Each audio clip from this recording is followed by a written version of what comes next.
sobre o que nós rapidamente vamos meditar hoje. Aqui eu estava sem abrir mais, mas tudo bem. Como não abrir, vou modificar a situação. Só a cabeça do louco. Procura aquele hino. Sou um soldado de Jesus, depois da batalha me coroará. Deus me coroará. Deus me coroará. Como eu estava dizendo, é importante nós analisarmos a importância que nós temos como soldados.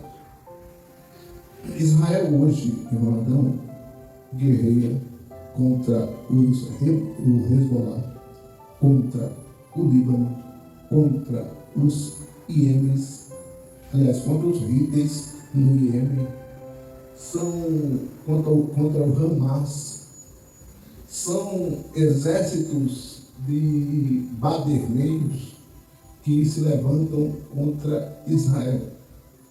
Israel tem enfrentado uma guerra cara, uma guerra pesada, onde o primeiro-ministro, e o nome do primeiro-ministro se chama Benjamin Netanyahu, ele tem gasto bilhões e bilhões de dólares para defender Israel, o exército de Israel, com hoje 300 mil homens na ativa, onde o povo de Israel tem sofrido ataques de todos os tamanhos na sua região norte, onde o povo de Israel tem sofrido ataques na sua cidade principal, onde Israel tem sofrido ataques em Jerusalém, e pensando na cidade economicamente principal de Israel, não é Jerusalém, é Tel Aviv, o nome da cidade principal de Israel.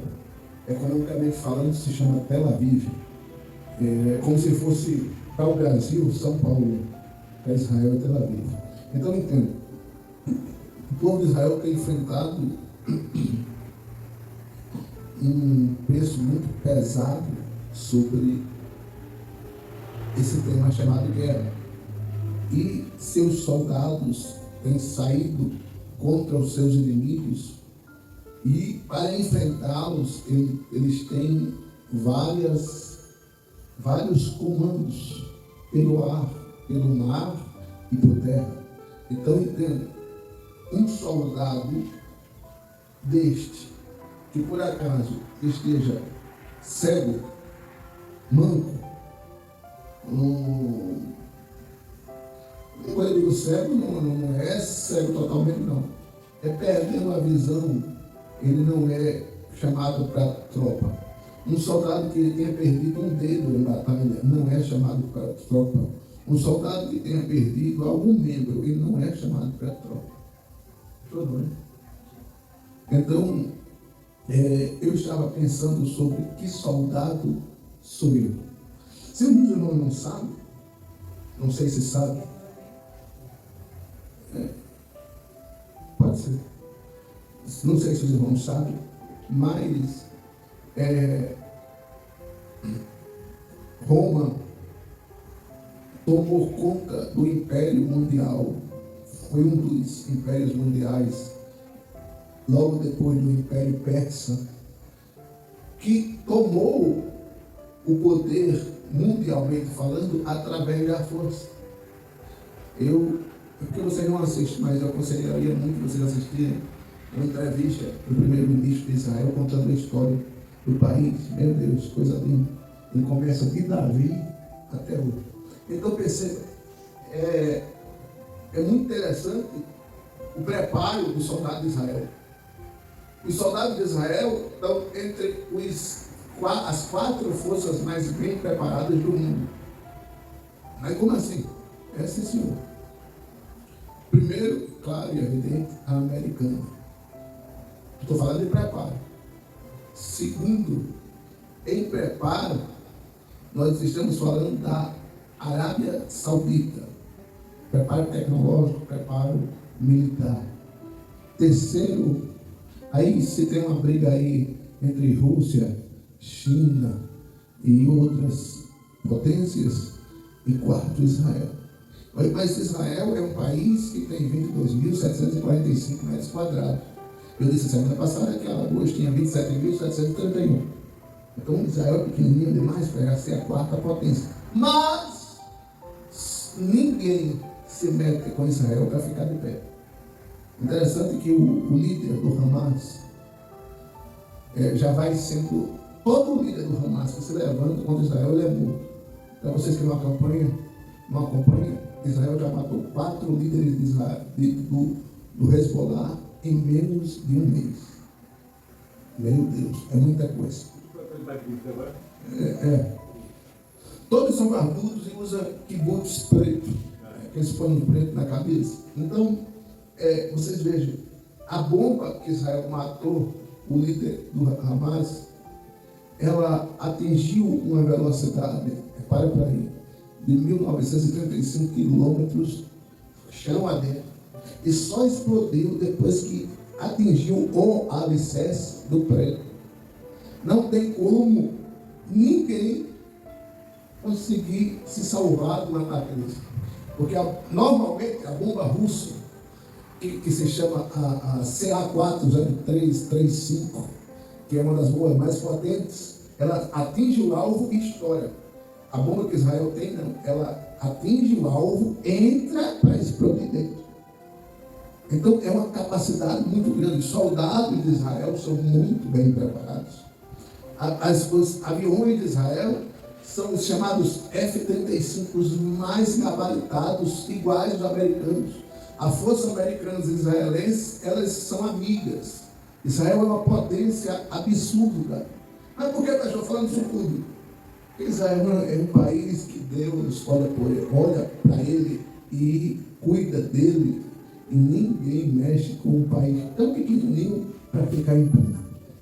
Então, entenda bem, perceba bem, enxergue bem.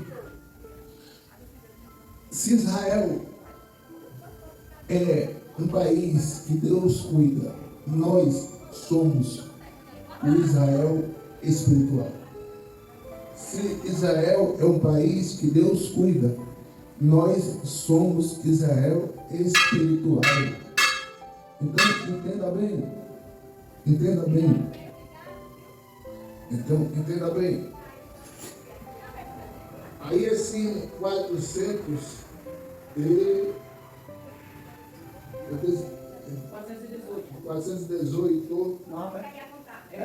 418 diz.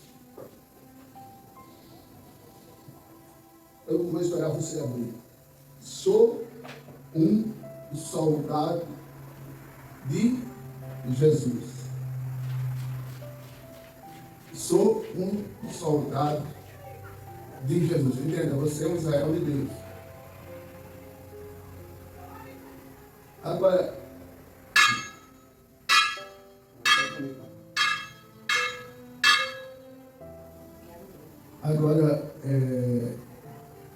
você sendo um soldado de Jesus, o hino diz, eu até não vou lembrar quem foi que cantou esse hino,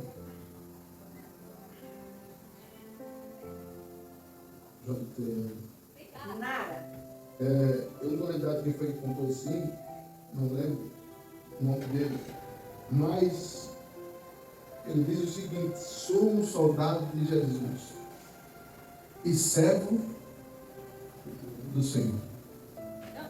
O que me faz entender que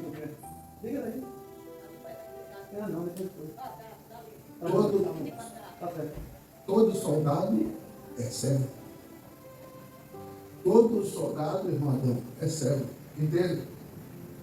A ala de engenharia do Exército de Israel são pessoas que trabalham em profissões de engenharia de empresas israelenses.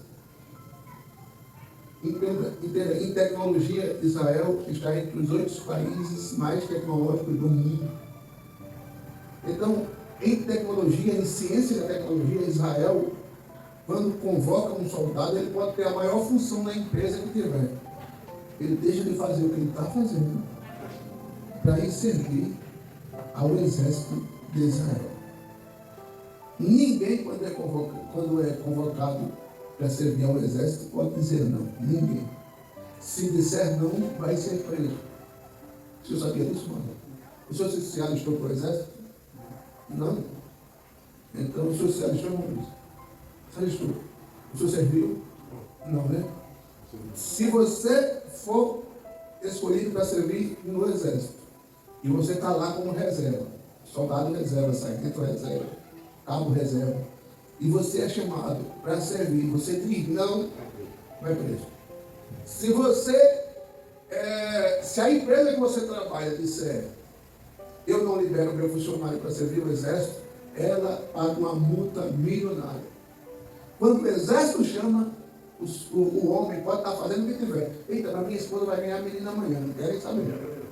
Vai servir. Então, eu vou chegar no raciocínio que vocês vão entender. Vou terminar já. Então, entenda. O exército do Senhor Jesus é o único que você serve sem se obrigar. Quando você decide servir, você vem porque você quer. Agora, se você está vindo para servir, sirva com alegria, com prazer, sem murmuração. Por isso que o hino diz, sou um soldado de Jesus. O compositor estava dizendo, eu não sirvo ao exército brasileiro, eu não sirvo ao exército americano, eu não sirvo ao exército russo, israelense, eu sou um soldado de Jesus. Mas o que é que você mais? Eu sou servo. Porque se você não for um soldado servo no exército de Jesus, você não serve, você é totalmente descartado. Porque ele, general, só tem ele. Capitão, só tem ele. E ninguém está nem no nível dele, todo mundo está abaixo dele. E muito menos não existe ninguém acima dele. Aí ele diz, eu sou um soldado de Jesus e servo do Senhor. Não temerei levar a cruz sofrendo grande dor. O hino já ensina que se você vai servir a Jesus, vá servir. Mesmo que venha a dor.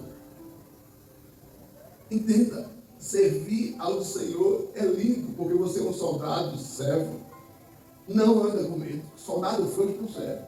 Soldado que houve um tiro de 38 e já está com umas cuecas sujas, não serve. Imagina que um tiro de canhão, ele estronda pelo menos 500 metros quadrados. Um tiro de canhão.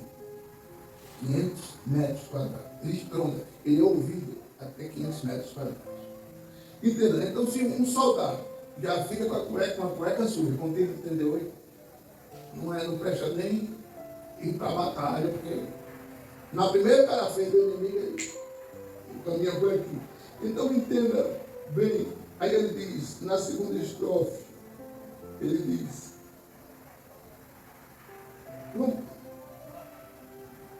chegando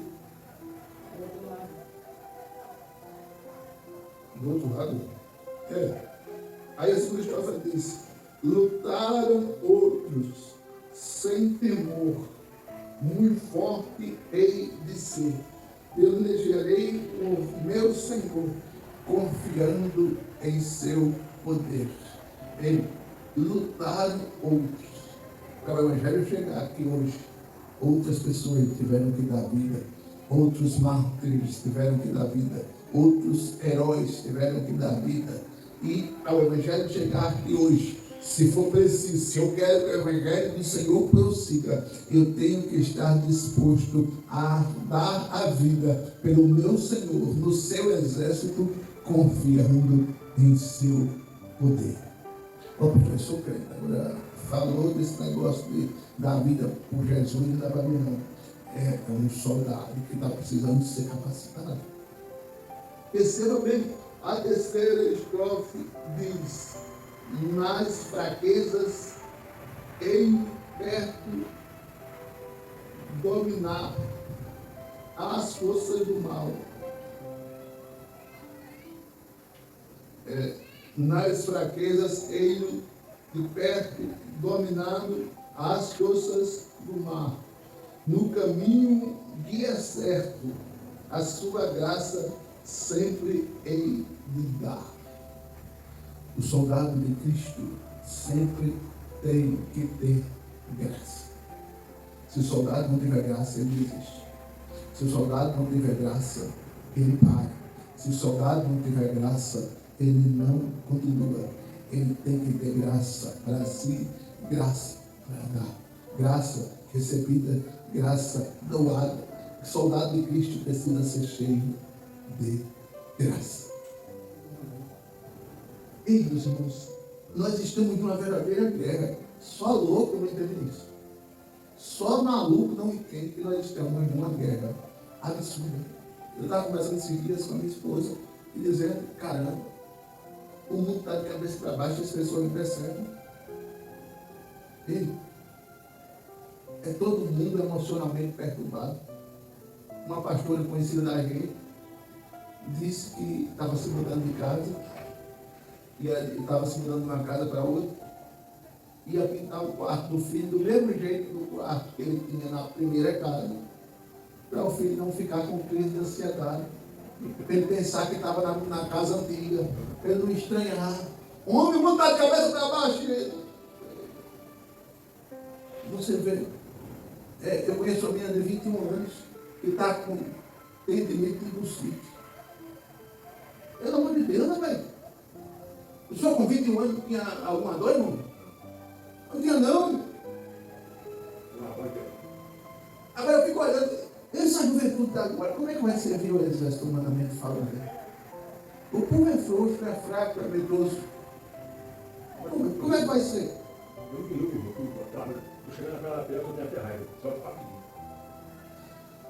A situação está feia. Na batalha humana, a população está perdendo feio. E na espiritual, a igreja precisa vencer. A igreja precisa vencer. A Parteskoff diz: tem um gozo muito supremo pelo sangue que verteu. Nem o mundo, nem o inferno tirarão a vida que ele me deu. Eu preciso encerrar, mas deixa eu dizer para você, quando Cristo vier em glória, o seu povo buscar, cantaremos a história de amor de Deus no céu morar. Aí, pastor, se não tem coro não, tem. Aí eu cheguei agora no coro. Como soldado de Cristo, você está preparado? Você está disposto a dar a vida por ele? Você está disposto a transbordar a graça? Você está disposto a, depois dessa batalha, que você vai vencer no mundo espiritual, ter um descanso eterno? Porque no mundo humano a batalha está perdida. Isso aí eu digo com convicção. Mas no mundo espiritual nós temos capacidade de vencer a batalha. Agora, por quê? Porque no quando diz, depois da batalha, me coroará. Deus me coroará. Deus me coroará. O exército humano, quando você vai servir, acontece de boa parte dos soldados voltarem vivos. Boa parte dos soldados voltarem graduados. Eram sargentos, subiram de cargos. Eram major, subiram de cargos. Eram coronéis, subiram de cargos. Eram tenentes, subiram de cargos. No exército do Senhor, ninguém vai ficar, não, um é mais alto na função, outro é mais baixo. Não. No exército do Senhor Jesus, depois da batalha, todos receberão galardão, todos receberão coroa, todos receberão bênçãos, todos receberão a vida eterna, todos receberão ruas de ouro, cristais e residências que não iremos mensurar a beleza e a formosura desses lares que Deus, Jesus preparou para nós. Agora, primeiro a gente precisa guerrear. Nós somos um tanto negligentes com relação a isso. Porque às vezes nós esquecemos que nós somos soldados. E um teste, uma coisa que é feita a um soldado, é um teste psicológico. Qual é esse teste psicológico? Ele, sem saber que está sendo testado, ele é provocado para ver até que ponto ele aguenta ser provocado sem reagir com a arma. E até que ponto ele é provocado para, se reagir com a arma, reagir no momento certo, na hora certa, dar o tiro certo, no alvo certo. Você está entendendo? O soldado é provocado para ver o limite da paciência dele. Se a paciência dele for muito curta, ele não passa no teste psicológico. Se qualquer coisinha que puxar a arma, ele não passa. Também, se ele não puxar a arma na hora que for preciso, ele não passa. Ele tem que puxar a arma na hora certa, aguentar insultos até o limite certo, se atirar no alvo certo e no momento certo. O problema é que a gente tem a arma, o problema é que a arma está disponível, o problema é que a arma está com as balas, mas a gente, às vezes, ou esquece de atirar, ou não sabe atirar, ou desaprendeu de atirar, ou a Bíblia é a única arma que em qualquer momento você pode reagir e você vai vencer o seu inimigo. Você precisa entender isso. Por isso que a gente fala tanto da Bíblia, da palavra de Jesus e de Cristo, que tudo está incubado na Bíblia. Você é um soldado. Que soldado é você? Que soldado sou eu? Eu sou um soldado. Eu conheço pessoas que dizem que conheceram um soldado que nunca deu um tiro. Eu digo, isso aí é fraco. Você ser um soldado por 20, 30, 35 anos que nunca deu um tiro, isso é feio. Em 35 anos, não. Então esse homem nunca foi testado. Porque pelo menos o tiro de advertência você tem que ter dado, pelo menos uma vez na vida. Depois está vendo mesmo. Não, mas eu estou treinamento. Não, eu sei, em hora de serviço. Você tem que. Então, entenda, soldado que não usa arma não tem a mesma qualificação daquele que usa na hora certa. E a Bíblia é a única arma que permite ao soldado usá-la na hora certa. Para você usar um 38 hoje, precisa de um porte de arma que tem validade por 5 anos. Para você usar a palavra, pode ficar tranquilo, você não vai pagar por porte de arma. A arma não precisa disso, ela é tão poderosa que não precisa você ter porte de arma.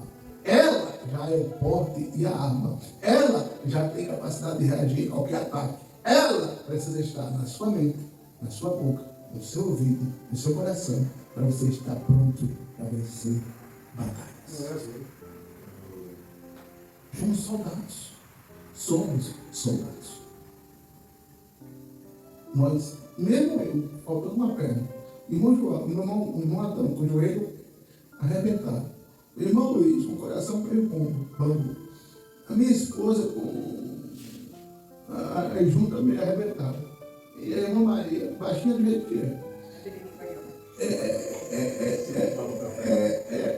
Todos nós servimos ao exército. É o único exército que não é a limitação que o soldado tem. Por que o exército não é a limitação que o soldado tem? Porque desse exército existe um capacitador que se chama Espírito Santo através da palavra. Fácil. Amém? Vamos orar? Pai maravilhoso e eterno, que louvamos e agradecemos por esta oportunidade de Deus, de falar um pouco da tua palavra. E agradecemos, Senhor, porque o privilégio de estarmos aqui. E se o Senhor não voltar hoje para nos buscar nesse exército que nós servimos a Ti, com certeza amanhã estaremos aqui, prontos para batalhar na guerra espiritual. Pai, que louvamos e agradecemos e enaltecemos o Teu nome, pelas bênçãos que o Senhor nos concedeu. Nos traz aqui amanhã, se o Senhor não voltar hoje. Em nome de Jesus. Amém. Que o amor de Deus, a graça do Senhor Jesus e as duas consolações do Espírito Santo seja com você, a sua casa, a sua família. E amanhã nós estaremos aqui, se Deus permitir. Em nome de Jesus. Ei! Em nome de Jesus. Em nome de Jesus.